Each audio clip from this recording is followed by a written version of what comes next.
বীরবলের গল্প। উচিত জবাব। বাদশাহ আকবর বীরবলকে ঠকাবার জন্য প্রায় অনেক রকম কলাকৌশল অবলম্বন করতেন। একবার এক বিদেশি পর্যটক বাদশার সভায় এসে অনেক কৌশল শিখিয়ে দিয়ে গিয়েছিলেন। সেই পর্যটক একটি ফাঁদ তৈরি করে দিয়ে বলেছিলেন, যে কেউ এর মধ্যে হাত দিলেই সে হাত আটকে যাবে।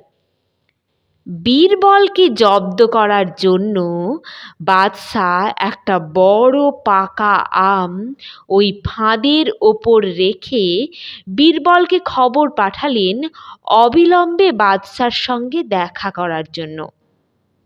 আমটা এমন স্থানে রাখলেন যাতে বীরবল এসেই তা দেখতে পান। আমটা দেখে বীরবলের খুব লোভ হলো।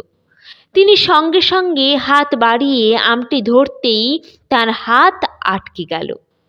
বাদশাহ পাশের ঘরেই লুকিয়েছিলেন বীরবলকে জব্দ করবেন ভেবে। যেই না ফাঁদে বীরবলের হাতটা আটকে গেল, অমনি বাদশাহ বেরিয়ে এসে বললেন, ছি ছি বীরবল, তুমি সামান্য একটা আমের লোভ সামলাতে পারলে না? তোমার কাছ থেকে এই হীন কাজ আমি আশা করিনি। লোকে শুনলে তোমার অবস্থাটা কি হবে একবার ভেবে দেখেছ? তোমার সঙ্গে সঙ্গে আমারও মান সম্মান সব যাবে। বীরবলের বুঝতে আর কিছুই বাকি রইল না। কিল খেয়ে কিলচুড়ির মতো চুপটি করে মাথা নিচু করে প্রাসাদ থেকে বেরিয়ে এলেন। মনে মনে প্রতিজ্ঞা করলেন, আচ্ছা বাদশাহ, এর প্রতিশোধ আমিও নেব। সেই দিন থেকে বীরবল কেবলই ভাবছেন কি করা যায়, কেমন করে এর শোধ নেওয়া যাবে।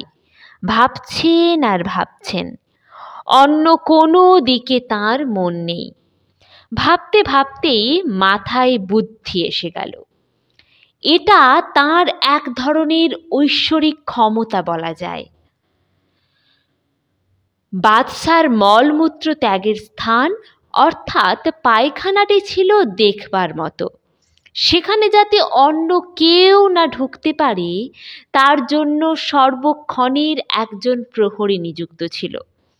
মোটা রকম বকশিস দিয়ে সেখান থেকে তাকে সরিয়ে দিয়ে রাত্রে বীরবল এক ব্রহ্মদৈত্য সেজে পায়খানার মধ্যে ঢুকে থাকলেন। রাত্রে বাদশাহ পায়খানার মধ্যে ঢুকলে ব্রহ্মদৈত্যরূপী বীরবল সেই বীভৎস চেহারা নিয়ে বাদশার সামনে এসে তাকে হত্যার হুমকি দিলেন। বাদশাহ ব্রহ্মদৈত্যকে দেখে ভয়ে কাঁপতে কাঁপতে তার কাছে প্রাণ ভিক্ষা চাইল।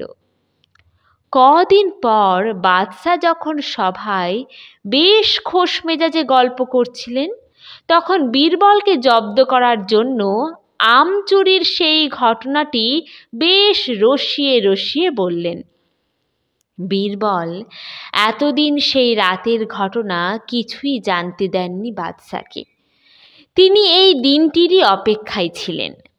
তিনি সঙ্গে সঙ্গে ব্রহ্মদৈত্যর ঘটনাটা বলতেই বাদশাহ হকচকিয়ে গেলেন। চতুর এবং বুদ্ধিমান বাদশার আর বুঝতে কিছু বাকি রইল না। তিনি আর টু শব্দটি করলেন না।